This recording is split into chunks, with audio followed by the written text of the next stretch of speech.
அந்த சரீரத்தை பாவத்துக்கு பயன்படுத்தினாரா? அந்த சரீரத்தை சிற்றின்பங்களுக்கு பயன்படுத்தினாரா? அந்த சரீரத்தை போஜனத்துக்கு பயன்படுத்தினாரா? அந்த சரீரத்தை தேவையில்லாத ஆகாத காரியங்களுக்கு பயன்படுத்தினாரா? அந்த சரீரத்தை தீட்டான காரியங்களுக்கு பயன்படுத்தினாரா? அல்லேலூயா. அந்த சரீரத்தை கொண்டு கொலை செய்வதற்கும், கொள்ளையடிப்பதற்கும், விபச்சாரம் செய்வதற்கும், வேசித்தனம் பண்ணுவதற்கும், மதுபானம் பண்ணுவதற்கும், போதை பழக்கங்களை பயன்படுத்துவதற்கு அந்த சரீரத்தை இயேசு பயன்படுத்தினாரா? அந்த சரீரத்தை அவர் என்ன செஞ்சார்?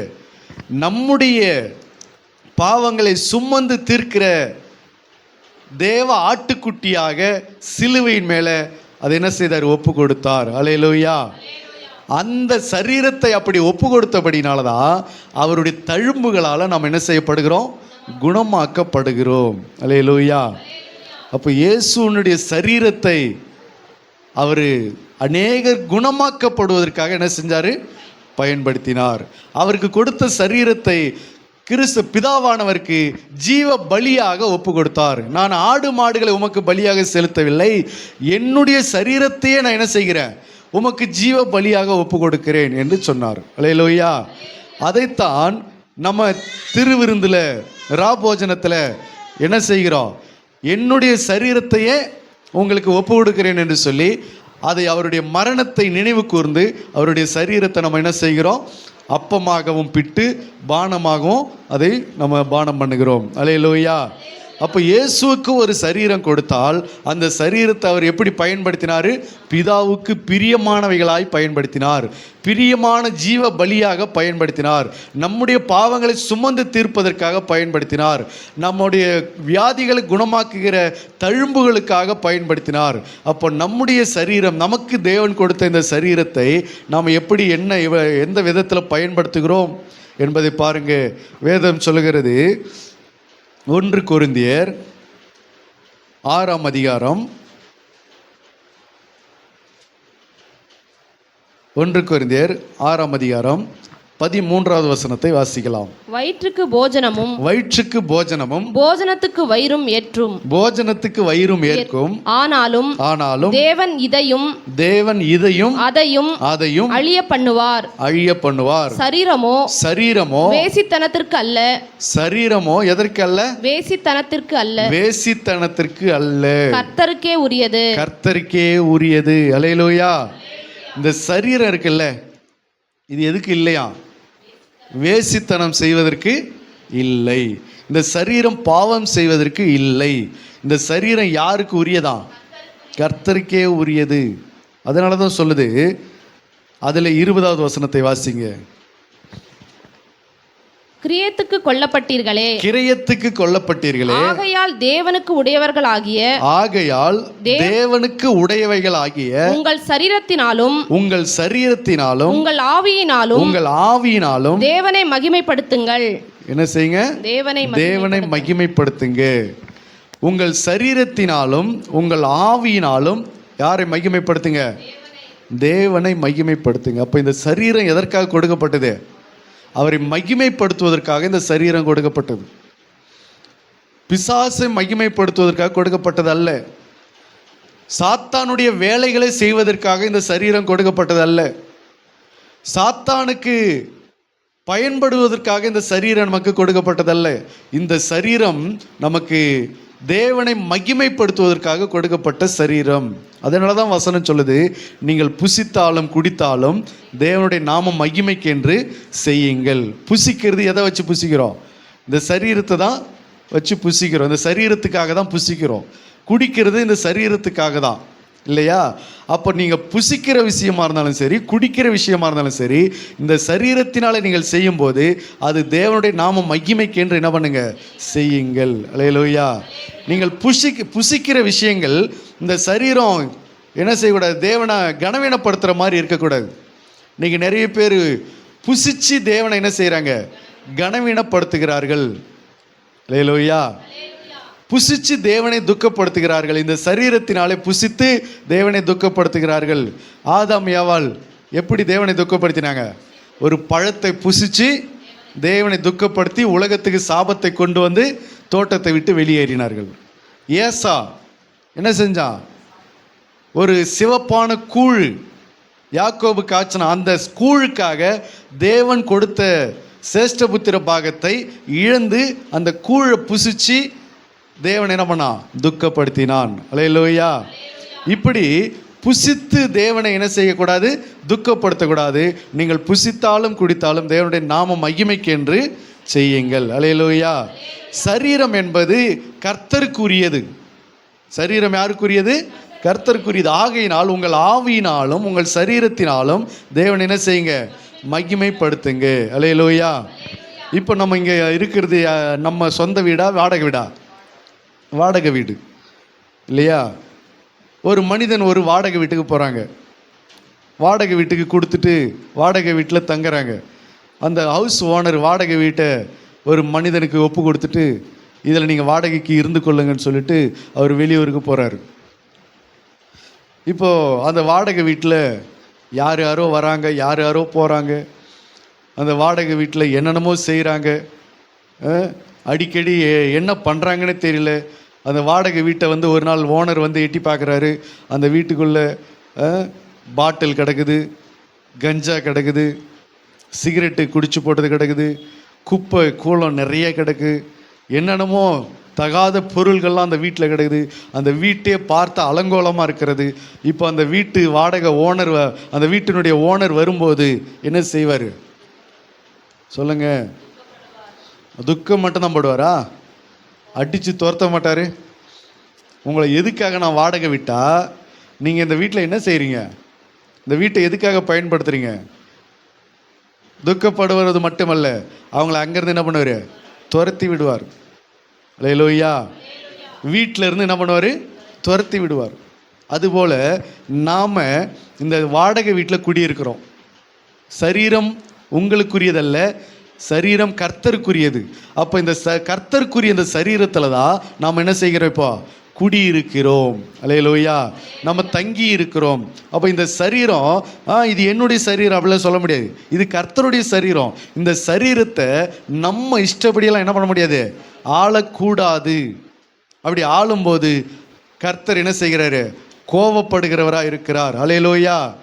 தேவனுடைய ஆலயம் பரிசுத்தமாக இருக்கிறது, நீங்களே அந்த ஆலயம் என்று வேதம் சொல்கிறது. வாசிங்க 1 கொரிந்தியர் 3:17. ஒருவன் தேவனுடைய ஆலயத்தை கெடுத்தால், ஒருவன் தேவனுடைய ஆலயத்தை கெடுத்தால் அவனை தேவன் கெடுப்பார். அவரை தேவன் கெடுப்பார். தேவனுடைய ஆலயம், தேவனுடைய ஆலயம் பரிசுத்தமா இருக்கிறது, பரிசுத்தமா இருக்கிறது, நீங்களே அந்த ஆலயம், நீங்களே அந்த ஆலயம். அல்லேலூயா. அப்போ இது யாருடைய சரீரமா? இது தேவனுடைய சரீரம், தேவன் கொடுத்த சரீரம். அப்போ இந்த சரீரத்தை அவர் என்னவா வச்சிருந்தாராம்? ஆலயமா வச்சிருக்கிறாரு. சில பேர் சொல்லுவாங்கல்ல, எங்கள் வீட்டை கோயில் மாதிரி வச்சுருந்தேன், கடைசியில் இவங்ககிட்ட வாடகை விட்டு கடைசியில் அந்த வீட்டை எப்படி வச்சுருக்கிறாங்க? ஒரு மாதிரி பண்ணி வச்சுருக்கிறாங்க, இப்படி அலங்கோலமாக வச்சுருக்கிறாங்க. அப்போ வீட்டு ஓனர் அதை பார்க்கும்போது என்ன வருது? ரொம்ப கஷ்டமாக இருக்குது, ரொம்ப கோபம் வருது. ஒரு வீட்டில் ஒரு சின்ன கீறல் கூட, ஒரு சின்ன அழுக்கு கூட படியாமல் வச்சுருக்கும் போது, அந்த வீட்டு வாடகைக்கு வந்தவங்க அந்த வீட்டை ஒரு மாதிரி பண்ணி வச்சுருக்கும் போது அவர்கள் அதை பார்க்கும்போது எப்படி இருக்குது? ரொம்ப கோபம், ரொம்ப எரிச்சலை மூட்டுகிற காரியமாக இருக்கும். ஆகவே தான் சொல்லுது, ஒருவன் தேவனுடைய ஆலயத்தை கெடுத்தால் அவனை என்ன செய்வார்? தேவன் கெடுப்பார். தேவனுடைய ஆலயத்தை கெடுத்தால் என்ன நடக்கும்? தேவனுடைய ஆலயம் எது? நம்ம சரீரம். அப்போ இந்த சரீரத்தை கெடுத்தால் என்ன நடக்கும் அப்படி சொன்னால், சரீரத்தை கெடுத்துட்டா நம்மளால் நிம்மதியாக இருக்க முடியாது, நம்மளால் சந்தோஷமாக இருக்க முடியாது, நம்மளால் சமாதானமாக வாழ முடியாது. அல்லேலூயா. ஏன்? வீட்டு ஓனர் என்ன பண்ணுவார்? ஆலயத்தை கெடுத்தால், ஒருவன் தேவனுடைய ஆலயத்தை கெடுத்தால் தேவன், படிங்க ஒழுங்கா, ஒருவன் தேவனுடைய ஆலயத்தை கெடுத்தால் அவனை தேவன் கெடுப்பார், அவனை தேவன் கெடுப்பார். இந்த சரீரத்தை, இந்த சரீரம் தான் தேவனுடைய ஆலயம், நீங்களே அந்த ஆலயம். இந்த சரீரம் தேவனுடைய ஆலயமா இருக்கும்போது இதை நம்ம கெடுக்கிறோம் சொன்னா குடும்பம் கெட்டு போயிடும், வாழ்க்கை கெட்டு போவோம், சமாதானம் கெட்டு போவோம், சந்தோஷம் கெட்டு போவோம், நிம்மதி கெட்டு போகும், எல்லாமே கெட்டு வீணாய் போய்விடும். அதனால தான் சொல்லுது, ஒருவன் தேவனுடைய ஆலயத்தை கெடுத்தால் அவனை யார் கெடுப்பாரா? தேவன் கெடுப்பார். அவன் செய்யறது எல்லாமே கெட்டு போகும், அவன் எதை செஞ்சாலும் கெட்டு போகும். அதனால தான் சொல்லுது, இது தெரியாமல் நீங்கள் மனுஷர்கள் என்ன பண்ணுறாங்க? அலைந்து திரியிறாங்க.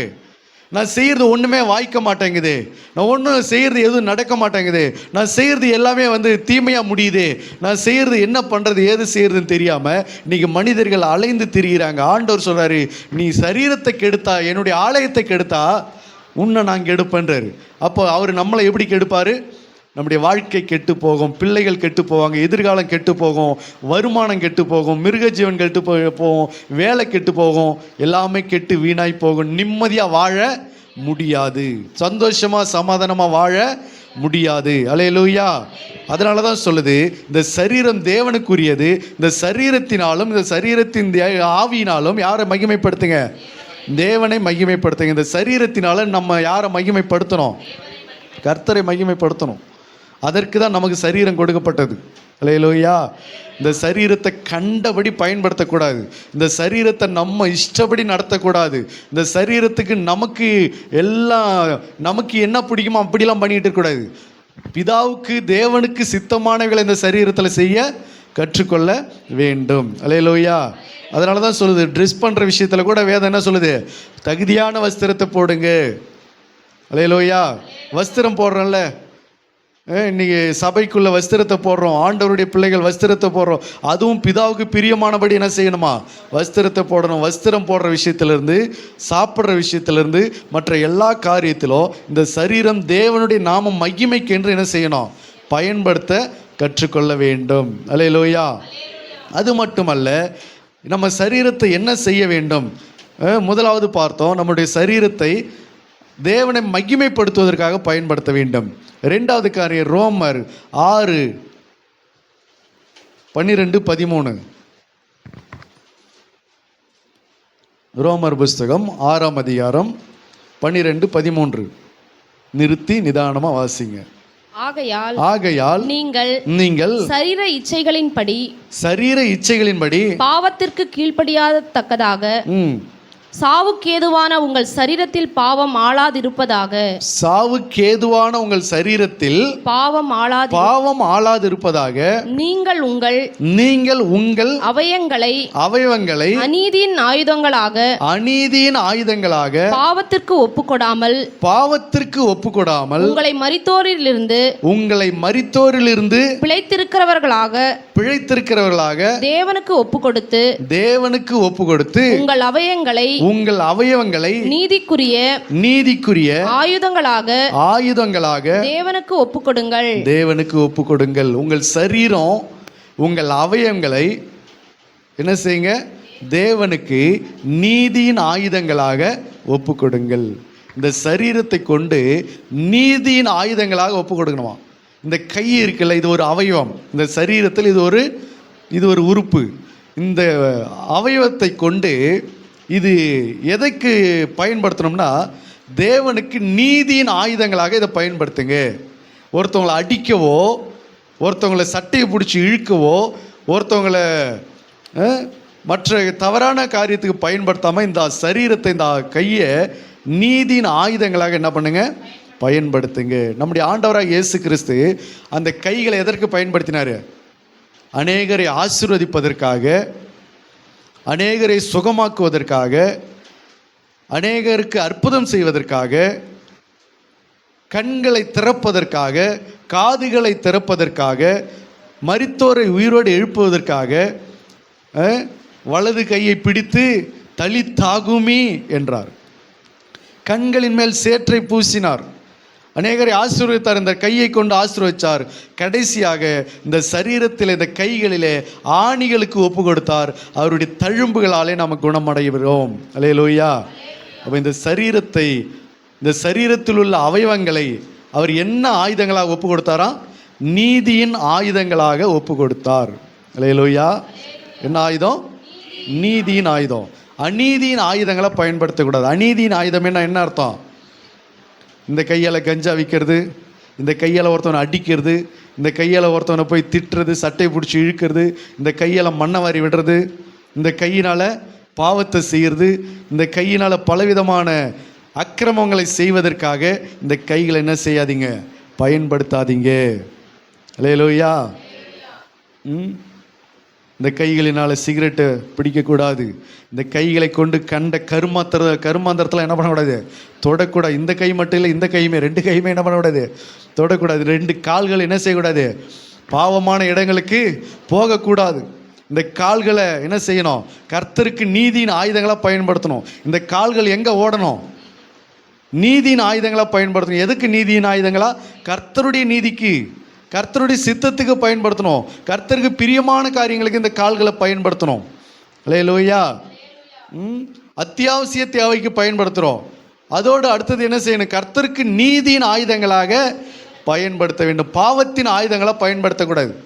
தாலி அறுக்க, செயின் பறிக்க, இதுக்கு கொலை பண்ண, வெட்ட, குத்த, இதுக்கெல்லாம் இந்த சரீரத்தை பலமாக என்ன செய்யக்கூடாது, பயன்படுத்தக்கூடாது. ஒருத்தனை அடிக்கிறதுக்கு பயன்படுத்தக்கூடாது. அல்லேலூயா. இந்த வாய் இருக்குல்ல, இது ஒரு அவயவம்.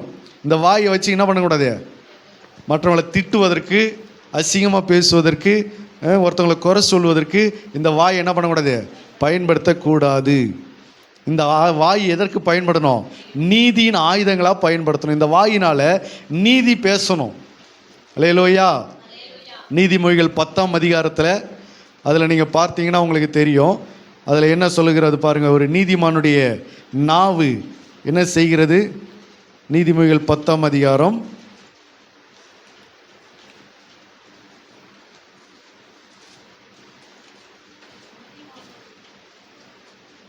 20வது வசனம். நீதிமானுடைய நாவு சுத்த வெள்ளி, துன்மார்க்கனுடைய மனம் அற்ப விலையும் பெறாது. அல்லேலூயா. 31வது வசனம். நீதிமானுடைய வாய் ஞானத்தை வெளிப்படுத்தும், மாறுபாடு உள்ள நாவோ அறுப்புண்டு போகும். 32வது வசனம். நீதிமான்களுடைய உதடுகள் பிரியமானவைகளை பேச அறியும், பிரியமானவைகளை பேச அறியும். அல்லேலூயா. 21வது வசனம். நீதிமானுடைய உதடுகள் அநேகரை போஷிக்கும். 11வது வசனம். நீதிமானுடைய வாய் ஜீவ ஊற்று. அல்லேலூயா. பாருங்க, நீதிமானுடைய வாய், நீதிமானுடைய உதடுகள் என்னென்ன செய்கிறது, அது ஜீவ ஊற்று, அநேகரை போஷிக்கக்கூடியது, அது பிரியமானவைகளை பேச அறிந்திருக்கிறது. அல்லேலூயா. அப்போ இந்த வாய் ஒரு அவயவம். இந்த வாயை என்ன செய்யணும், நீதியின் ஆயுதங்களாக பயன்படுத்தணும். அநேகரை வாழ வைக்கிறதுக்கு இந்த வாயை பயன்படுத்தணும். ஒருத்தவங்க கெட்டு போகிறதுக்கு இந்த வாய் என்ன செய்யக்கூடாது, கலகம் வச்சு பயன்படுத்தக்கூடாது. அல்லேலூயா. ஒருத்தவங்களுக்கு நம்பிக்கை உண்டாக இந்த வாயை பயன்படுத்தணும். ஒருத்தவங்களுக்கு நன்மை உண்டாக இந்த வாயை பயன்படுத்தணும். ஒருத்தவங்களுக்கு ஜீவனை அடைய இந்த வாயை பயன்படுத்தணும். ஒருத்தவங்களுக்கு ஆறுதல் அடைவதற்காக இந்த வாயை பயன்படுத்தணும். இந்த வாயை வச்சு வேறு எதெல்லாம் காரியத்தில் என்ன பண்ணக்கூடாது, பயன்படுத்தக்கூடாது. இந்த வாய் எது எதுக்கெல்லாம் இன்றைக்கி பயன்படுத்துகிறாங்க மனுஷர்கள் சொல்லுங்க. வெத்தலை பாக்கு போட, கலகம் வைக்க, குறை சொல்ல, கெட்ட வார்த்தை பேச, சாபம் விட, இதுக்கெல்லாம் இந்த வாய் அதுக்கு தான் கொடுத்தாரு ஆண்டவர். இது எல்லாம் செஞ்ச ஆண்டவர் சொல்கிறாரு, உன்னை நான் கெடுப்பேன்றாரு. ஒருவன் தேவனுடைய ஆலயத்தை கெடுத்தால் அவன் வாழ்க்கை கெட்டு போகும், குடும்பம் கெட்டு போகும். இந்த வாய், இந்த கை, இந்த கால், இந்த கண் எல்லாத்துக்கும் நீதியின் ஆயுதங்களுக்கு பயன்படுத்தாமல் அநீதியின் காரியங்களுக்கு பயன்படுத்திட்டா அப்புறம் வாழ்க்கை எங்கேருந்து நல்லா இருக்கும், குடும்பம் எங்கேருந்து நல்லா இருக்கும், எதிர்காலம் எப்படி நல்லா இருக்கும். அல்லேலூயா. ஆகியனால உங்கள் அவயவங்களை நீதியின் ஆயுதங்களாக, உங்கள் சரீரத்தை நீதியின் ஆயுதங்களாக என்ன செய்யுங்க, பயன்படுத்துங்கள். அல்லேலூயா. அது மட்டுமல்ல, இயேசு கிறிஸ்து தம்முடைய சரீரத்தில் அவர் என்ன செய்தார் என்பதை நம்ம பார்க்கலாம். தம்முடைய சரீரத்தில் அவர் என்ன செஞ்சார் என்பதை பார்க்கலாம். வாசிக்கலாம். யோவான் 18 யோவான் 18:18 இயேசு கிறிஸ்து என்ன செய்தார் பாருங்க. குளிர்காலமானபடியினாலே ஊழியக்காரரும் சேவகரும் கரி நெருப்புண்டாக்கி நின்று குளிர் காய்ந்து கொண்டிருந்தார்கள். அவர்களோடு கூட பேதுருவும் நின்று குளிர் காய்ந்து கொண்டிருந்தான். பாருங்க, என்ன காலம் அது, நல்லா கவனிங்க. அது என்ன காலம்னு வசனம் சொல்லுது, குளிர்காலம். என்ன காலம், குளிர்காலம். இப்போ நமக்கு இருக்கிறது என்ன காலம், வெயில் காலம், உஷ்ண காலம். இப்போ போய் யாராவது குளிர் காய்வானா, காய மாட்டான் இல்லையா. அந்த நாட்கள் அது என்ன காலம், அது குளிர்காலம். குளிர்காலமானபடினால எல்லாரும் கரி நெருப்பு உண்டாக்கி என்ன செய்து கொண்டிருந்தாங்க? குளிர் காய்ந்து கொண்டிருந்தாங்க. அந்த கூட்டத்துக்குள்ள பேதுருவும் குளிர் காய்ந்து கொண்டிருந்தான். அல்லேலூயா. அடுத்தது இன்னொரு வசனத்தை வாசிங்க. லூக்கா 22:44. லூக்கா 22:44. அவர் மிகவும் வியாகுலப்பட்டு அதிக ஊக்கத்தோடே ஜெபம் பண்ணினார். அவருடைய வேர்வை இரத்தத்தின் பெருந்துளிகளாய் தரையிலே விழுந்தது. அல்லேலூயா. அது என்ன காலம்? அது மறந்துட்டீங்க. அது என்ன காலம்? அது குளிர்காலம். குளிர்காலத்தில் குளிர் தாங்க முடியாம எல்லாரும் நெருப்பு உண்டாக்கி குளிர் காய்ந்து கொண்டிருக்கிறாங்க. இயேசு கிறிஸ்து அன்று இரவு ஜெபிக்கிறார். அன்று இரவு தான் ஜெபிக்கிறார். எந்த இரவு? இவங்க குளிர் காய்ந்து கொண்டிருந்தாங்களே, அன்றைக்கு இரவு தான் அவர் ஜெபிக்கிறார். அப்போ அவர் ஜெபிக்கும் போது எப்படி ஜெபிக்கிறார் அப்படின்னு பாருங்க. அவருடைய வேர்வை இரத்தத்தின் பெருந்துளிகளாய் தரையிலே விழுந்தது. கவனிக்கிறீங்களா? அல்லேலூயா. குளிர்காலத்தில் இயேசு ஜெபிக்கிறாரு. எப்படி ஜெபிக்கிறார் அப்படின்னா, வேர்வை இரத்தத்தின் பெருந்துளிகளாய் கீழே விழக்கூடிய அளவிற்கு ஜெபிக்கிறார். இன்னைக்கு நம்மளாம் ஜெபிக்கிறோம்ல, என்ன ஜெபிக்கிறோம்? எப்படி ஜெபிக்கிறோம்? யோசிச்சு பாருங்க. குளிர்காலத்தில் வேர்வை வருமா? குளிர்காலத்தில் வேர்வை வருமா? வராது. ஆனால் இவர் ஜெபிக்கிறார். அந்த குளிர்காலத்தில் அந்த அன்றைய இரவுக்கு ஜெபிக்கிறாரு. வேர்வை இரத்தத்தின் பெருந்துளிகளாக விழுது. வேர்த்து போகிற அளவுக்கு ஜெபிக்கிறார். வேர்வை கொட்டுகிற அளவுக்கு ஜெபிக்கிறார். இன்னைக்கு நீங்களாம் எப்படி ஜெபிக்கிறீங்க? போர்வை இழுத்து போத்திக்கின்னு, கொட்டாவி விட்டுக்கின்னு, கண்ணு மூஞ்சி துடைக்காம தூங்கி உழுந்துக்கின்னு, அப்படியே அசதியா, அப்படியே சோம்பலா, சோத்திரம் பாதி தூக்கம் பாதி, அப்படியே முட்டியும் போடாம ஒழுங்கா ஒரு ஜெப வாழ்க்கை இல்லை. இந்த ஜெபத்துக்கு என்ன பதில் கிடைக்கும்? யோசிச்சு பாருங்க. நம்முடைய ஆண்டவராக இயேசு கிறிஸ்து தம்முடைய சரீரத்தில் அவர் எப்படி ஜெபிக்கிறார்ன்றதை பாருங்க. எல்லாம் குளிர் காய்ந்து கொண்டிருக்கிற அப்படிப்பட்ட ஒரு குளிரான ஒரு நாள் அது. அந்த நாளில் அவர் எப்படி ஜெபிக்கிறார்னா, வேர்வை கொட்டுகிற அளவுக்கு ஜெபிக்கிறாரு. இன்னைக்கு நம்ம வெய்ய நாள்லேயே வேர்வை கொட்ட மாட்டேங்குது. நம்ம ஜெபிக்கிற ஜெபத்தில் உஷ்ண காலத்திலே வேர்வை கொட்ட மாட்டேங்குது. அந்த அளவுக்கு தான் இன்னைக்கு நம்ம ஜெபிக்கிறோம். அப்போ ஜெபம் என்பது எப்படி செய்ய வேண்டும் என்றது, இயேசு கிறிஸ்து தம்முடைய சரீரத்தை எப்படி பயன்படுத்தினார் என்பதை பாருங்க. சாதாரண ஒரு ஜெபத்திற்கு சிலுவைக்கு போவதற்கு முன்பதாக அந்த ஜெபத்தில் இத்தனைக்கும் அவர் சிலுவைக்கு போகிறாரு. சிலுவைக்கு போகிறவர் என்ன பண்ணணும்? நல்லா படுத்து ரெஸ்ட் எடுத்துட்டு, நாளைக்கெல்லாம் சிலுவையில் தொங்க போகிறோம், எப்படி இருக்க போகிறதோ அந்த அனுபவம், அந்த வேதனை எப்படி நம்மளை வாதிக்க போகிறதோ, அதனால் கொஞ்சம் நைட்லாம் கொஞ்சம் என்ன பண்ணுவோம்? ரெஸ்ட் எடுத்துகிட்டு கொஞ்சம் நல்லா தூங்கிட்டு அப்புறமா போவோம் சிலுவைக்கு. அப்படி இல்லை, அவர் சிலுவைக்கு போய் மரிக்க போகிறாரு. இரவெல்லாம் ஜெபிக்கிறாரு. அந்த ஜெபத்தில் அன்றைய நாட்களில் ஃபுல்லாக குளிரான ஒரு காலம். அது எல்லாரும் குளிர் காய்ந்து கொண்டிருக்கிற நேரத்தில் இவர் ஜெபிக்கிறாரு. வேர்வை தரையில் கொட்டுகிற அளவுக்கு ஜெபிக்கிறாரு. இன்னைக்கு நம்ம ஜெபிக்கிற ஜெபத்தில் எப்படிப்பட்ட ஜெபம் இருக்குதுன்னு கொஞ்சம் யோசிச்சு பாருங்க. படுத்துக்கின்னு ஜெபிக்கிறது, உக்காந்துன்னு ஜெபிக்கிறது, சாஞ்சின்னு ஜெபிக்கிறது, போர்வையோ போத்திக்கினே ஜெபிக்கிறது. இந்த ஜெபமெல்லாம் என்ன ஜெபம் இது? உன் சரீரத்தை அப்படி பயன்படுத்தி அப்படி பக்குவமாக வச்சுருந்து என்ன பண்ண போகிற? உன் சரீரத்தை அப்படி நோவாமல் வச்சுருந்து என்ன பண்ண போகிற? உன் சரீரத்தை அப்படி பதமாக பொத்தி பொத்தி பொத்தி பொத்தி ஒரு ஜெபத்துக்கு கூட உன் சரீரம் பயன்படாத அளவுக்கு உன் சரீரத்தை என்ன வச்சு என்ன பயன்படுத்த போகிற? உன் சரீரம் கடைசியில் கொண்டு போய் எங்கே வைக்க போகிற? மண்ணோட மண்ணாக மக்க போகிறதற்கு உன் சரீரத்தை ஏன் இவ்வளோ பாதுகாக்கணுன்ற? சில பிள்ளைகள் பாருங்க, சரீரத்தை அப்படியே பொத்தி பொத்தி பொத்தி பாதுகாத்து அந்த சரீரத்தில் ஒரு சின்ன ஒரு பிம்பிள்ஸ் கூட வரக்கூடாது. அந்த அளவுக்கு அதுக்கு என்னென்ன போடணுமோ எல்லாத்தையும் போட்டு ஒரு பிரச்சனைனா கொண்டு போய் தூக்கில் தொங்கிடுது. என்னென்ன ஆயில் போடணுமோ, என்னென்ன அதுக்கு முகத்துக்கு போடணுமோ, ஃபேஸ் வாஷு, கிரீமு, என்னென்ன இருக்குது அது எல்லாத்தையும் பயன்படுத்தி குடும்பத்தில்னு ஒரு சண்டனை வந்துச்சுன்னா போய் என்ன பண்ணுது? தூக்கில் போய் தொங்கிடுது. முழு சரீரமும் தற்கொலைக்கு ஒப்பு கொடுது. அப்புறம் என்னத்துக்கு இந்த சரீரத்தை பொத்தி பொத்தி பொத்தி பொத்தி பாதுகாத்த? கர்த்தருக்கு பயன்படாத இந்த சரீரம் என்னத்துக்கு சொல்லுங்க பார்க்கும். எத்தனை பணக்கார பிள்ளைங்க அவங்க சரீரத்தை எவ்வளோ மெயின்டைன் பண்ணுறாங்க தெரியுதா? ஒரு சினிமா நடிகைகள் எவ்வளோ மெயின்டைன் பண்ணுறாங்க தெரியுமா? அவ்வளவு மெயின்டைன் பண்ணி கடைசியில் தற்கொலை பண்ணிக்கிற நடிகைகள் ஏராளம், தற்கொலை பண்ணிக்கிற பணக்கார பிள்ளைகள் ஏராளம், தற்கொலை பண்ணிக்கிற வாலிப பிள்ளைகள், காலேஜ் படிக்கிற பிள்ளைகள் ஏராளம். ஒரு நாள் போஸ்ட்மார்ட்டம் பண்ணுற வீடியோ பார்க்குறேன்.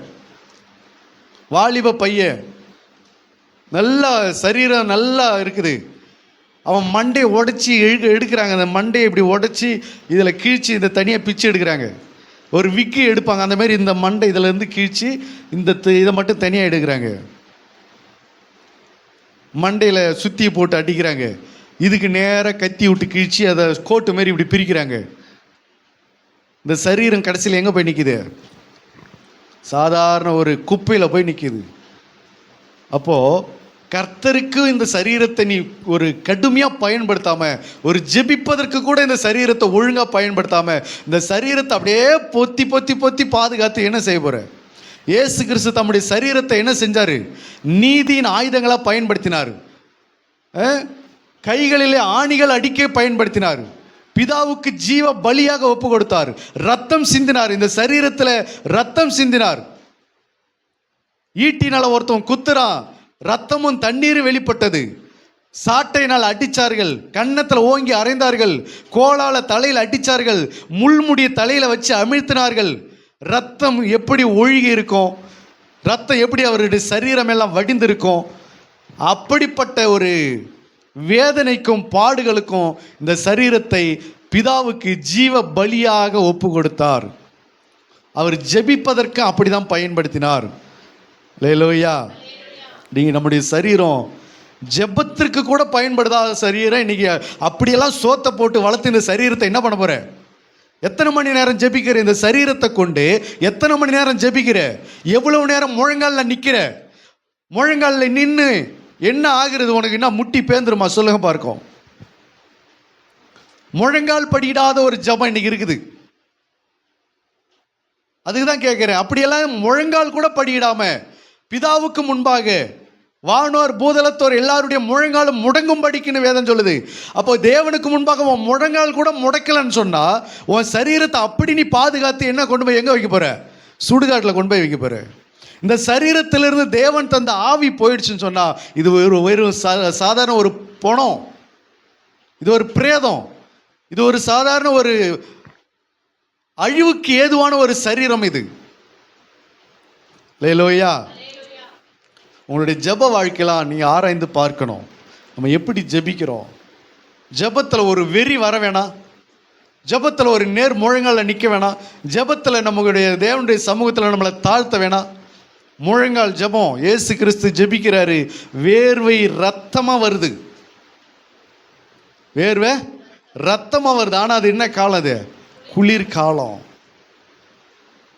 8 மணி ஆனாலும் இன்னும் தூங்கணும், இன்னும் தூங்கணும், இன்னும் தூங்கணும், இன்னும் தூங்கணும். ராத்திரி பூரா தூங்குற, பகல் பூரா தூங்குற, நல்லா சாப்பிட்ற, நல்லா தூங்குற, இந்த உடம்பு அப்படியே நோவாமல் வச்சுன்னு இருக்கிற. என்ன வச்சுன்னு உபவாசிக்க மாட்டேங்கிற? இந்த சரீரத்தில் உபவாசம் கிடையாது, பட்டினி கிடையாது. பட்டினியாக இருக்கிற, உலகத்துக்கு பட்டினியாக இருக்கிற, உலகத்தில் பட்டினியாக கிடக்கிற, சண்டை போட்டுக்கிட்டு பட்டினியாக இருக்கிற. ஆனால் கர்த்தர் நிமித்தம் பட்டினியாக இருக்க மாட்டேங்கிற, கர்த்தர் நிமித்தம் உபவாசிக்க மாட்டேங்கிற, கர்த்தர் நிமித்தம் இந்த சரீரத்தில் வேர்வை வர மாட்டேங்குது, கர்த்தர் நிமித்தம் இந்த சரீரத்தை முடக்க மாட்டேங்கிற. அப்புறம் எப்படி குடும்ப காரியத்தை ஜெயிக்க முடியும்? வாழ்க்கையில் உள்ள காரியத்தை எப்படி ஜெயிக்க முடியும்? இயேசு கிறிஸ்து தம்முடைய சரீரத்தை எந்த அளவுக்கு நீதியின் ஆயுதங்களாக ஒப்பு கொடுத்தாருன்னு பாருங்க. அல்லேலூயா. யாராவது முட்டி போடுவான், யாராவது கண் விழிப்பான், யாராவது உபவாசிப்பான், யாராவது பட்டினியாக கிடப்பான், உசுரை எடுக்கலாம். அப்படி இல்லை. உன்னுடைய குடும்பத்துக்கு நீ வேர்வை சிந்தணும், உன் வேர்வை ரத்தமாக வர அளவுக்கு நீ ஜெபிக்கணும். அல்லேலூயா. நீதியின் ஆயுதங்களை கர்த்தருக்கு ஒப்பு கொடுக்கணும். உன் சரீரத்தை நீதியின் ஆயுதங்களை ஒப்பு கொடுக்கணும். அதனால தான் அப்போஸ்தலனாகிய பவுல் சொல்கிறார், வாசிங்க 1 கொரிந்தியர் 9:27. 1 கொரிந்தியர் 9:27. மற்றவர்களுக்கு பிரசங்கம் பண்ணுகிற நான் தானே ஆகாதவனாய் போகாதபடிக்கு சரீரத்தை ஒடுக்கி என் சரீரத்தை என்ன செய்கிறேன்? ஒடுக்கி கீழ்ப்படுத்துகிறேன். சரீரத்தை ஒடுக்கணும். ஆண்டவராகிய இயேசு கிறிஸ்துவுக்கு முன்பாக உங்கள் சரீரத்தை என்ன செய்யணும்? ஒடுக்கணும். யோசிச்சு பாருங்களேன், எங்கெங்கெல்லாம் ஒடுக்குறீங்க தெரியுமா? எதற்கெல்லாம் உங்கள் சரீரத்தை ஒடுக்குறீங்க தெரியுமா? ஆனால் கர்த்தருக்காக உங்கள் சரீரத்தை ஒடுக்குறீங்களா? உங்கள் சரீரத்தை நீங்கள் கர்த்தருக்காக ஒடுக்கலன்னு சொன்னால் நீங்கள் ஆகாதவராய் போவதற்கு அநேக வாய்ப்புகள் உண்டு. இது ஊழியக்காரனுக்கு மாத்திரமல்ல, பவுல் தன்னுடைய நிலைமையை சொல்கிறார். மற்றவர்களுக்கு பிரசங்கம் பண்ணுகிற நான் என்னவாயிடக்கூடாது? ஆகாதவனாய் போயிடக்கூடாது என்பதற்காக என் சரீரத்தை நான் என்ன செய்கிறேன்? யாரோ ஒருத்தவங்க ஒடுக்கல, என் சரீரத்தை நானே என்ன செய்கிறேன்? ஒடுக்கி கீழ்ப்படுத்துகிறேன். என் சரீரத்தை ஒடுக்கி கீழ்ப்படுத்துகிறேன். ஆண்டவராக இயேசு கிறிஸ்து சொன்னார், 1 மணி நேரமாவது நீங்கள் விழித்திருக்க கூடாதா? ஆவி உற்சாகம் உள்ளதுதான், மாம்சமோ பலவீனம் உள்ளது. நீங்கள் 1 மணி நேரமாவது உங்கள் சரீரத்தை ஒடுக்கி விழித்திருக்க கூடாதா? எத்தனை மணி நேரம் நீங்கள் சரீரத்தை ஒடுக்கிறோம்? எத்தனை மணி நேரம் நீங்கள் முழங்காலில் நிற்கிறோம்? எத்தனை மணி நேரம் வேர்வை கொட்டுகிற அளவுக்கு ஜெபிக்கிறோம்? ஆனால் உலகத்துக்கெல்லாம் இந்த சரீரத்தை கண்டபடி பயன்படுத்துகிறோம். பாவத்துக்கு இந்த சரீரத்தை பயன்படுத்துகிறோம். உலக காரியத்துக்கும் அந்நிய காரியங்களுக்கும் பிசாசுக்கும் இந்த சரீரத்தை எவ்வளவு பயன்படுத்தணும் அவ்வளவு பயன்படுத்துகிறாங்க ஜனங்க. யோசிச்சு பாருங்க, உலகத்து மனிதர்கள் எவ்வளவு ரிஸ்க் எடுக்க முடியுமோ அவ்வளவு ரிஸ்க் எடுக்கிறாங்க. ஒரு மேஜிக் பண்ணுறதுக்கு இந்த சரீரத்தை அவ்வளோ பழக்க வைக்கிறாங்க. ஒரு டான்ஸ் ஆடுவதற்கு இந்த சரீரத்தை அவ்வளோ பழக்க வைக்கிறாங்க, ஒடுக்குறாங்க. ஒரு டான்ஸ் கற்றுக்கிறதுக்காக இந்த சரீரத்தை எப்படியெல்லாம் ஒடுக்கணும் அப்படியெல்லாம் ஒடுக்குறாங்க. ஒரு ஆசனம், யோகாசனம் செய்வதற்காக இந்த சரீரத்தை என்னென்ன விதத்தில் பயன்படுத்துகிறாங்க. பாவத்தை செய்வதற்கு இந்த சரீரத்தை எத்தனை நாளாக பட்டினியாக கடந்து இந்த பாவத்தை செய்கிறாங்க இந்த சரீரத்தினால. ஆனால் என்றைக்கு கர்த்தருடைய சமூகத்தில் உங்கள் சரீரத்தை நீங்கள் ஒடுக்கி இருக்கிறீங்க, அவர் தம்முடைய சரீரத்தை ஒடுக்கி அந்த சரீரத்தினாலே நம்முடைய பாவங்களை சுமந்து தீர்த்தார் சிலுவையிலே. அவருடைய தழும்புகளால் இன்றைக்கு நம்ம குணமடைகிறோம். உயிர்த்தெழுதலின் பண்டிகை இன்னைக்கு நாம் கொண்டாடுகிறோம். அல்லேலூயா. அநேகம் பேர் இந்த சரீரத்தை விபச்சாரத்துக்கு பயன்படுத்துகிறாங்க. அநேகம் பேர் இந்த சரீரத்தை வேற வேற காரியத்துக்கு பயன்படுத்துகிறாங்க. சரீரம் வேசித்தனத்திற்கு அல்ல, சரீரம் பாவத்திற்கு அல்ல, சரீரம் அநீதியின் அவயவங்களாக பயன்படுத்துவதற்காக அல்ல. இந்த சரீரத்தை நீ கர்த்தருக்காக பயன்படுத்த வேண்டும். அல்லேலூயா, அல்லேலூயா. சோம்பலா ஜெபிக்கிறது, ஜபத்தில் போய் உட்கார்ந்தா சோம்பலான ஜபம். வாசிங்க, நீதிமொழிகள் 10:4 வாசிக்கலாம். நீதிமொழிகள் 10:4. சோம்பல் கையால் வேலை செய்கிறவன் ஏழையாவான். சுறுசுறுப்புள்ளவன் கையோ செல்வத்தை உண்டாக்கும். அதாவது ஆண்டவருடைய வேதம் என்ன சொல்லுகிறது தெரியுமா? வேலையை கூட எப்படி செய்யக்கூடாது? சோம்பலா செய்யக்கூடாதுன்னு சொல்லுது. வேலையவே சோம்பலா செய்யக்கூடாதுன்னா ஜபத்தை, கர்த்தருடைய வேலையை அசதியாக செய்கிறவன் சபிக்கப்பட்டவன் என்று வேதம் சொல்கிறது. ஜப காரியங்கள், தேவனுடைய சமூகத்தில் தேவனை தேடுகிறதே நீ சோம்பலா செய்கிற. சும்மா ஒரு கடமைக்கு ஒரு ஜெபம் பண்ணுற, கடமைக்கு ஒரு சோத்திரம் சொல்கிற, கடமைக்கு ஒரு சபைக்கு வர, கடமைக்குன்னு ஒரு ஆராதனையில் கலந்துக்கிற, எல்லாரும் கண்ணை முன்னால் நீ மட்டும் கண்ணை மூட மாட்டேங்கிற, எல்லாரும் கை தட்டினாலும் அதில் கை வலிக்குது உனக்கு, ரொம்ப நேரம் நிற்க வச்ச உனக்கு கால் வலிக்குது, ரொம்ப நேரம் பாட வச்சா வாய் வலிக்குது, ரொம்ப நேரம் முழங்கால் படிட்டா முட்டி வலிக்குது, ரொம்ப நேரம் சபையில் உட்காந்துருந்தா இடுப்பு வலிக்குது. ஆனால் இந்த சரீரத்தை வேறு எங்கெங்கெல்லாம் பயன்படுத்துகிற தெரியுமா? 5 நிமிஷம் ஜபம் பிரசங்கம் அதிகமாக போயிடுச்சுன்னா உனக்கு டயர்டாகிடுது. 12 மணி தாண்டிடுச்சுன்னா உனக்கு டயர்டாகிடுது. முழு சரீரமும் அப்படியே பாதிக்கப்படுறது. ஆனால் இந்த சரீரத்தை கொண்டு போய் எதற்கு பயன்படுத்துகிற தெரியுதா? என்னென்ன பாவத்துக்கு, என்னென்ன அநியாயத்துக்கு இந்த சரீரத்தை எவ்வளவு நேரம் மணிக்கணக்கில் பயன்படுத்துகிற தெரியுதா? ஆனால் தேவனுக்காக பயன்படுத்துவதற்கு மட்டும் இந்த சரீரம் என்ன பண்ணுது? வலிக்குது, துடிக்குது, பாடாப்படுது, உயிரே போயிடும் பொழுது. கொஞ்ச நேரம் முட்டி போட வச்சா உயிர் போயிடும் பொழுது, கொஞ்ச நேரம் நிற்க வச்சா உயிர் போயிடும் பொழுது, கொஞ்ச நேரம் அதிகமாக பிரசங்கம் பண்ணி ஆச்சுன்னா, ஒரு 1/4 மணி நேரம் அதிகமாக பிரசங்கம் ஆச்சுன்னா அப்படியே நமக்கு கஷ்டமாக இருக்குது, ஹார்ட்டே நின்றுடும் பொழுது. என்ன இது 12:15 வரைக்கும் பிரசங்கம் பண்ணுறாரு பாஸ்டர், 4 மணி நேரம் அங்கே பஸ் ஸ்டாண்டில் உட்காந்துருக்குறேன், 3 மணி நேரம் ஹாஸ்பிட்டலில் உட்காந்துக்கிற, பல மணி நேரம் பல இடத்துல நேரத்தை செலவழிக்கிற. ஆனால் தேவ சமூகத்தில் மட்டும் உன் சரீரத்தை ஒடுக்குவதற்கோ ஒப்பு கொடுப்பதற்கோ நீ என்னவா இல்லை? ஆயத்தமாக இல்லை. அல்லேலூயா. ஒன்று புரிந்து கொள்ளணும், நீ ஆகாதவனாய் போகாத கூடாது என்று சொன்னால் உன் சரீரத்தை தேவனுக்கு முன்பாக என்ன செய்யணும்? ஒடுக்கணும், முழங்காலில் நிற்கணும். சாதிக்கணுமா, உன் வாழ்க்கையில் சாதிக்கணுமா, முழங்காலில் நில்லு. முழங்காலில் நிற்காத நீ ஒன்றுத்தையும் பெற முடியாது. முழங்காலில் நிற்காம நீ ஒன்றத்தையும் சாதிக்க முடியாது தேவனுடைய சமூகத்தில். அல்லேலூயா. முட்டி போடணும், முட்டியில் ரத்தம் வந்தாலும் பரவாயில்ல. அவருக்கு சரீரத்திலேருந்து வேர்வை ரத்தமாக வந்தது. உனக்கு அட்லீஸ்ட் முட்டியாவது உனக்கு என்ன வரணும்? ரத்தம் வரணும். அப்படியாவது ஜெபம் பண்ணு. உலகத்தில் பாரு, இன்னைக்கு உலகத்து மனிதர்களை பாரு. உலகத்தின் தெய்வங்களை வணங்குவதற்கு உலகத்தின் மனிதர்கள் என்னென்ன அவதாரம் எடுக்கிறாங்க தெரியுதா? பார்க்குறோமா இல்லையா? 2 நாளைக்கு முன்னாடி பார்த்தோமா இல்லையா? அந்த இடத்துல தொங்குறாங்க, அவ்வளவாய் அர்ப்பணிக்கிறாங்க. ஆனால் கர்த்தருடைய பிள்ளை ஜீவனுள்ள தேவனை ஆராதிப்பதற்கு, இந்த சரீரத்தில் நமக்கு ஜீவனை கொடுத்தவருக்கு நம்ம இன்னைக்கு ஒடுக்குவதற்கு, இந்த சரீரத்தை பயன்படுத்துவதற்கு ரொம்ப சோம்பல். ஒரு பைபிள் படிக்க சோம்பல், ஒரு ஜெபிக்க சோம்பல், ஒரு சர்ச்சுக்கு கிளம்புறதுக்கு சோம்பல், காலையில் எழுந்திருக்கிறதுக்கு சோம்பல். 8 மணி வரைக்கும் தூங்குற, 9 மணி வரைக்கும் தூங்குற, 10 மணி வரைக்கும் தூங்குற. ராத்திரி ஃபுல்லாக பைபிளை படித்த, ராத்திரி ஃபுல்லாக ஜெபமாக பண்ண, ராத்திரி ஃபுல்லாக சோத்திர பலியை சொன்ன, ராத்திரி ஃபுல்லாக தேவனுடைய சமூகத்தில் விழித்திருந்தா கண்ணீர் வடித்த. ஏன் அவ்வளோ நேரம் தூக்கம்? எத்தனை மணிக்கு எழுந்திருக்கிற? உலக காரியத்துக்கு, ஒரு ஃபங்க்ஷனுக்கு, ஒரு முகூர்த்தத்துக்குன்னா எவ்வளோ சீக்கிரமாக ஃபாஸ்ட்டாக கிளம்புற.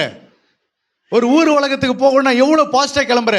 ஆனால் தேவ சமூகத்தில் உட்காருவதற்கு எழும்புறியா? உடம்பு ஒத்துழைக்க மாட்டேங்குதுங்க, டயர்டாக இருக்குதுங்க. அல்லேலூயா.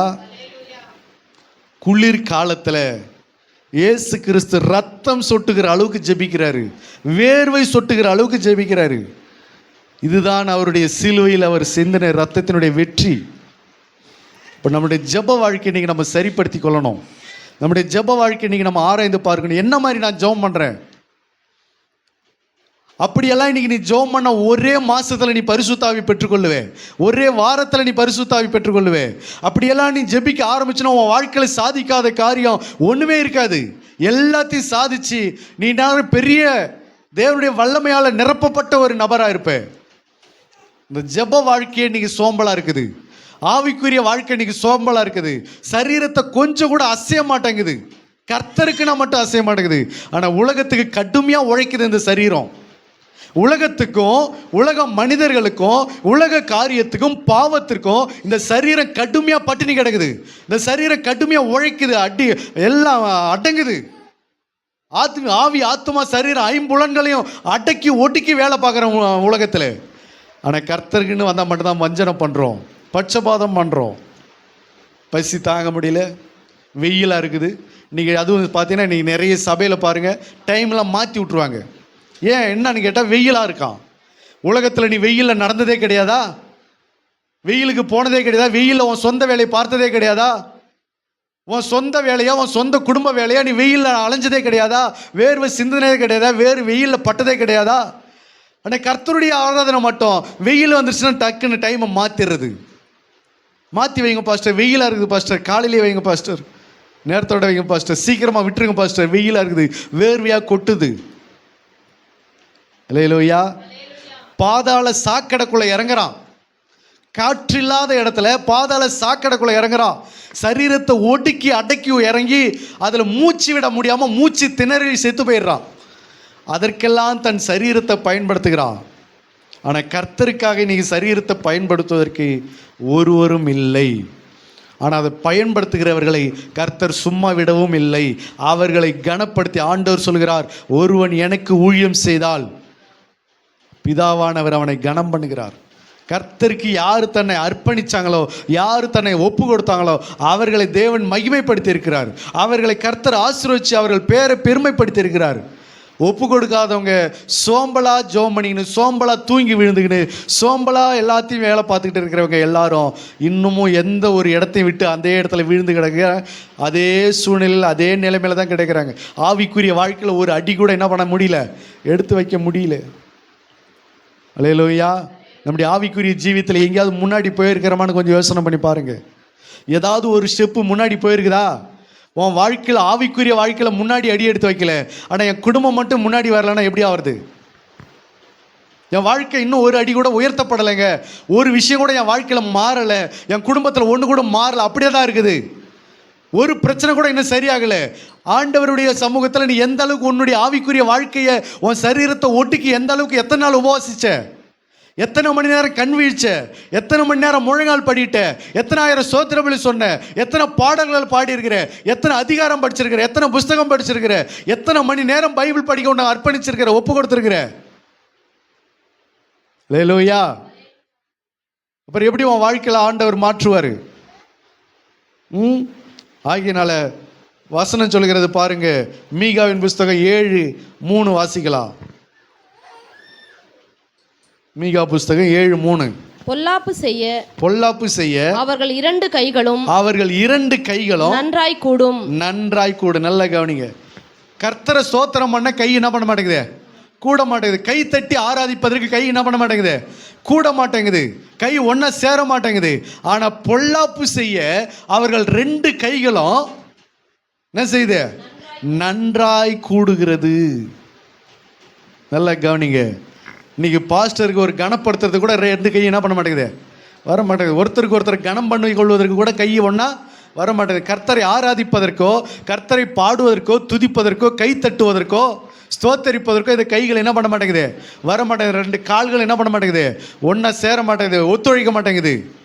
ஆனால் பொல்லாப்பு செய்ய மட்டும் அவர்கள் ரெண்டு கைகளும் நன்றாய் கூடுகிறது. நல்ல வேலை செய்த இந்த ரெண்டு கையும் பாவத்தை செய்வதற்கு இந்த ரெண்டு கைகள் மாத்திரமல்ல, இந்த முழு சரீரமும் 206 எலும்புகளும் பர்ஃபெக்டா ஒர்க் ஆகுது. பாவத்தை செய்வதற்கு இந்த முழு 206 எலும்புகளும் முழு பலத்தோட ஒர்க் ஆகுது. ஆனால் கர்த்தரை தேடுவதற்கு முழங்கால் ஒர்க் ஆக மாட்டேங்குது, தலை ஒர்க் ஆக மாட்டேங்குது, கைகால் ஒர்க் ஆக மாட்டேங்குது. எல்லாமே என்ன ஆகுது? அப்படியே ஜாம் ஆகி நிற்குது. அப்படியா? அதுதான் சொல்லுது, பொல்லாப்பு செய்வதற்கு அவர்கள் ரெண்டு கைகள் என்ன செய்யுது? நன்றாய் கூடுகிறது. அல்லேலூயா, அல்லேலூயா. ஆகினால இயேசு கிறிஸ்துவை நீங்கள் தேடுகிறது உண்டானால் உங்கள் சரீரத்தை எப்படி தேடணும்? ஒடுக்கி அந்த சரீரத்தினாலே தேவனை மகிமைப்படுத்துகிற அளவிற்கு இந்த சரீரம் எதற்குப்பா இப்படியே வச்சு என்ன பண்ண போகிறோம்? யோசிச்சு பாருங்களேன். இப்படியே இந்த சரீரத்தை ஜெபிக்க கூட முடியாமல் பாதுகாத்து நல்லா சாப்பாடு போட்டு வளர்த்து இந்த சரீரத்தை அப்படியே பர்ஃபெக்டாக மெயின்டைன் பண்ணி ஒரு நாள் மரணம் வரும்போது இந்த சரீரம் எங்கே போகும்? அதனால் என்ன பிரயோஜனம்? பரலோகத்தில் போய் நிற்கும் போது இந்த சரீரத்தை அடமானம் போட்டவன் எல்லாம் பரலோகத்தில் மகிமையான இடத்துல இருப்பான். இந்த சரீரத்தை கர்த்தருக்காக ஒடுக்கினவங்க எல்லாரும் மகிமையான ஸ்தலத்தை சுதந்திரித்துக் கொள்வாங்க. அங்கே போய் இந்த சரீரத்தை அங்கே போய் நம்ம பார்ப்போம், ஐயோ இந்த சரீரத்தை இவ்வளோ மெயின்டைன் பண்ணி இந்த உலகத்துக்காக இந்த சரீரத்தை இப்படி பயன்படுத்தினேன் நான், இந்த உலக காரியத்தை செய்வதற்காக இந்த சரீரத்தை வச்சுருந்தேன் நான் இவ்வளோ நாள், இந்த சரீரத்தை மட்டும் கொஞ்சம் நான் இன்னும் கொஞ்சம் ஹார்ட் ஒர்க்கு பண்ணி கர்த்தருக்காக செய்திருந்தேன்னா நேரம் நான் மகிமையான இடத்துல இருந்திருப்பேனேன்னு சொல்லி. அதனால தான் பவுல் சொல்கிறார், அவருடைய மரணத்தை என் சரீரத்தில் சுமந்து திரிகிறேன், அனுதினமும் சாகிறேன், கிறிஸ்து இயேசு உங்களில் உருவாகும் அளவுக்கும் என் சரீரத்தில் நான் கர்ப்ப வேதனைப்படுகிறேன் என்று சொல்கிறார். பவுல் தன் சரீரத்தை ஒடுக்கினார். எல்லாரும் தேவனுடைய தாசர்கள், தேவனுடைய மனிதர்கள், அப்போஸ்தலர்கள் இந்த சரீரத்தை ஒடுக்கினபடினாலதான் இன்றைக்கு நம்ம எல்லாரும் இன்னைக்கு ரட்சிக்கப்பட்டு இருக்கிறோம். தேவன் ஜீவனுள்ள தேவனை அறிந்திருக்கிறோம். அவர்கள் எல்லாரும் அந்த சரீரத்தை ரொம்ப அப்படியே அம்சமாக ரொம்ப ஒரு சின்ன ஒரு டிராப்பு கூட வலிக்காத அளவுக்கு அவங்க பயன்படுத்தியிருந்தாங்கன்னா இவ்வளோ பெரிய ரட்சிப்பு இந்த உலகத்துக்கு என்ன செஞ்சிருக்காது? வந்திருக்காது. யோசித்து பாருங்க. உங்கள் சரீரத்தை நீங்கள் என்ன செய்ய போகிறீங்க? உங்கள் சரீரத்தை யாருக்காக பயன்படுத்த போகிறீங்க? எதற்கு பயன்படுத்த போகிறீங்க? உங்கள் சரீரத்தை வச்சு இந்த உலகத்தில் நீங்கள் சாதிக்கிற காரியம் என்ன? யோகாசனம் செய்கிறவங்கள பார்த்துக்கிறீங்களா? யோகாசனம் செய்கிறவங்கள எத்தனை பேர் பார்த்துக்கிறீங்க? பல ஆசனங்கள் இருக்குது, அதில் பல ஸ்டெப் இருக்குது. எவ்வளவு தூரம் தன் சரீரத்தை ஒடுக்கிய முறுக்கி அதை என்னென்ன டிஃப்ரெண்ட்டில் கொண்டு வருமோ அத்தனை டிஃப்ரெண்ட்ல என்ன பண்ணுறாங்க? கைகளையும் கால்களையும் இடுப்புகளையும் தலைகளையும் அதெல்லாம் நீங்கள் போய் பாருங்கள், எவ்வளவு ரிஸ்க்கு. ஒரு 10 ரூபா போடுவாங்க அந்த மேஜிக்கில், மேஜிக் ஷோ நடத்துகிறாங்களே, அதில் ஒரு 10 ரூபா போடுவாங்க, ஒரு 50 ரூபா போடுவாங்க, ஒரு 100 ரூபா போடுவாங்க. சர்க்கஸில் நீங்கள் போய் பாருங்கள், அந்த சர்க்கஸ் பண்ணுறவங்க ஒரு சின்ன வளையத்துக்குள்ளே இந்த முழு சரீரத்தை என்ன செய்கிறாங்க? ஆச்சரியமாக இருக்குது. இந்த முழு சரீரத்தை எப்படி இந்த சின்ன வளையத்துக்குள்ளே கொண்டு போகிறாங்க? அவ்வளவு தூரம் தன்னை ஒடுக்குறாங்க, அடக்குறாங்க. இந்த சரீரத்தை தன்னுடைய கண்ட்ரோலில் வச்சுருக்கிறாங்க. ஆனால் இந்த சரீரத்தை நீங்கள் பிசாசுக்கிட்ட அடமானம் போட்டு, இந்த சரீரத்தை நீங்கள் கர்த்தருக்கு பயன்படாமல், இந்த சரீரத்தை மாத்திரம் நீ கர்த்தருக்கு பயன்படுத்தினா உன்னால் எத்தனை பேர் ரட்சிக்கப்படுவாங்க தெரியுமா? எத்தனை பேர் குணமடைவாங்க தெரியுமா? எத்தனை குடும்பம் வாழும் தெரியுமா? உன் சரீரத்தை மட்டும் கொஞ்சம் கர்த்தருக்காக நீ ஒடுக்கணும்னா உன்னால் எத்தனை பேர் வாழ்வான் தெரியுமா? எத்தனை பேர் நல்லா இருப்பான் தெரியுமா? எத்தனை பேர் சுகமடைவான் தெரியுமா? கர்த்தருக்காக நீ கொஞ்சம் பட்டினி போட்டு ஜெபம் பண்ணி உன் சரீரத்தை ஒடுக்கி வேர்வை ரத்தமாக சொட்டுக்கிற அளவுக்கு நீ ஜெபிக்கிற ஆளாக இருந்தன்னு சொன்னால் உன்னால் மனம் திரும்புகிறவர் எத்தனையோ பேர் இருப்பாங்க. உன்னால் வாழக்கூடிய குடும்பம் எத்தனையோ குடும்பம். உன் வாயிலிருந்து புறப்படுகிற வார்த்தை எத்தனையோ பேர் ஆறுதல் படுத்தும், எத்தனையோ பேர் அது சுகமாக்கும். இந்த கைகளினால் எத்தனையோ பேரை நீ சுகமாக்கலாம், ஆசீர்வதிக்கலாம். இந்த சரீரத்தை மட்டும் நீ கர்த்தருக்கு ஒப்பு கொடுத்தனா போதும். ஆனால் இந்த சரீரத்தை நீ ஒப்பு கொடுக்க மாட்டாம நீ யாருக்கோ எதுக்கோ பயன்படுத்துகிறதுனால ஒரு எழுப்புதலும் ஒரு ரட்சிப்பையும் நம்முடைய சொந்த குடும்பத்தில் என்ன பண்ண முடியல, பார்க்க முடியல. அல்லேலூயா. பிரச்சனையெல்லாம் சரியாயிடணும், பிரச்சனை போராட்டம் எல்லாம் மாறிடணும். ஆனால் என் சரீரத்தை மட்டும் நான் அப்படியே வச்சுருப்பேங்க, பாதுகாப்பாக வச்சுருப்பேன், பொத்தி வச்சுருப்பேன். இந்த சரீரத்தை அப்படியே நோகாமல் வச்சுன்னு இருப்பேன் நான். ஆனால் வேறு எல்லாத்துக்கும் எவ்வளோ கஷ்டப்பட்டாலும் படுவேனே தவிர, எவ்வளோ ஹார்ட் ஒர்க்கு எடுத்தாலும் எடுப்பனே தவிர, ஆனால் கர்த்தருக்காக இந்த சரீரத்தை ஒரு சின்ன ஒரு வலி கூட வராமல் நான் பார்த்துனுக்கிறேன். வேஸ்ட்டு. அந்த மாதிரி ஒரு ஜெப வாழ்க்கை, அந்த மாதிரி ஒரு ஆவிக்குரிய வாழ்க்கை வேஸ்ட்டு. அந்த மாதிரி ஒரு கிறிஸ்துவ வாழ்க்கையே வேஸ்ட்டு. உன் சரீரத்தை ஒடுக்கு, உன் சரீரத்தை அடக்கு, ஆகாதவனாய் போகாதபடிக்கு, அநேகர் ஆசீர்வதிக்கப்படும்படிக்கு உன் சரீரத்தை என்ன செய்ய ஒப்பு கொடு. அல்லேலூயா. மார்க்கு 16:9 வாசிங்க.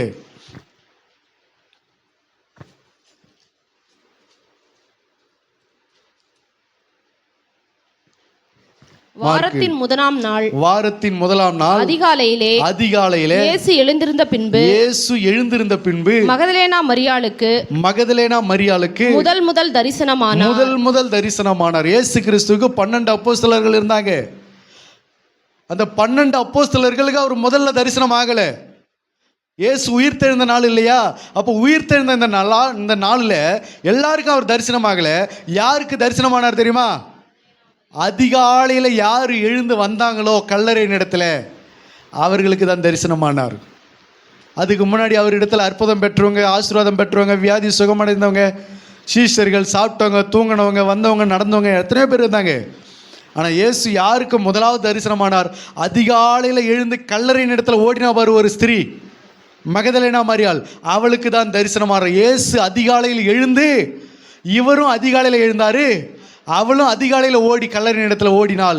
அவளே கர்த்தரை கண்டாள். அதிகாலையில் முதலாவது தரிசனம் அவளே கண்டாள். அல்லேலூயா. அப்போ இயேசுனுடைய நன்மைகளை அடையணும், இயேசுனுடைய கிருபைகளை அடையணும், இயேசுனுடைய அற்புத அடையாளங்களை பெற்றுக்கொள்ளணும்னு சொன்னா, இயேசுவை பார்க்கணும்னு சொன்னா, இயேசுனுடைய ஆச்சரியமான காரியங்களை நீ பார்க்கணும்னு சொன்னா எப்போ எழுந்திருக்கணும்? அதிகாலையில் எழுந்திருக்கணும்.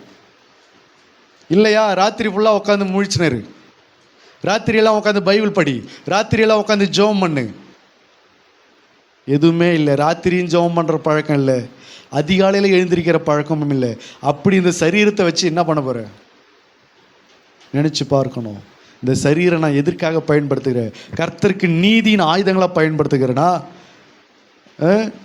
தேவனை மகிமைப்படுத்துவதற்காக பயன்படுத்துகிறேனா? இந்த சரீரத்தினாலே அநேகர் ரட்சிப்படைவதற்காக, அநேகர் சுகமடைவதற்காக இந்த சரீரத்தை நான் கர்த்தருக்கு ஒப்பு கொடுக்கிறேனா? இல்லை, இது அநீதிக்காக, பாவத்துக்காக, உலகத்தின் அக்கிரமங்களுக்காக இந்த சரீரத்தை நம்ம பயன்படுத்தி பாழா போய் கொண்டிருக்கிறோம் என்பதை நம்ம நினைத்து பார்க்கணும். அல்லேலூயா. கர்த்தருடைய சமூகத்தில் கடுமையாக கொஞ்சம் என்ன செய்யுங்க, போராடுங்க, கொஞ்சம் ஜெபம் பண்ணுங்க. எப்பேற்பட்ட காரியத்தை கூட கர்த்தர் உங்களுக்கு என்ன பண்ணுவார்? கிருபை செய்வார், சாதிக்க செய்வார். உலகத்துக்கெல்லாம் உலகத்து மனுஷர்கள் இன்னைக்கு சில கின்னஸ் சாதனை படைக்கிறதுக்கு, சில அவார்டு வாங்குறதுக்கு எத்தனை வருஷங்கள் தன்னுடைய சரீரத்தை எவ்வளவு தூரம் ஒடுக்குறாங்க தெரியுமா? அதெல்லாம் பரலோகம் வராது. ஆனால் நீங்களும் நானும் தேவ சமூகத்தில் இந்த சரீரத்தை ஒடிக்கணும் என்று சொன்னால் அதனுடைய பலன் எங்கே வந்து நிற்கும்? பரலோகத்தில் வந்து நிற்கும். அல்லேலூயா. மற்றதெல்லாம் பரலோகத்துக்கு வராது. நம்ம கர்த்தருடைய சமூகத்தில் செயல்பட்டோம் பாருங்க, அது தேவனுடைய சமூகத்தில் வந்து பேசும். ஆகினால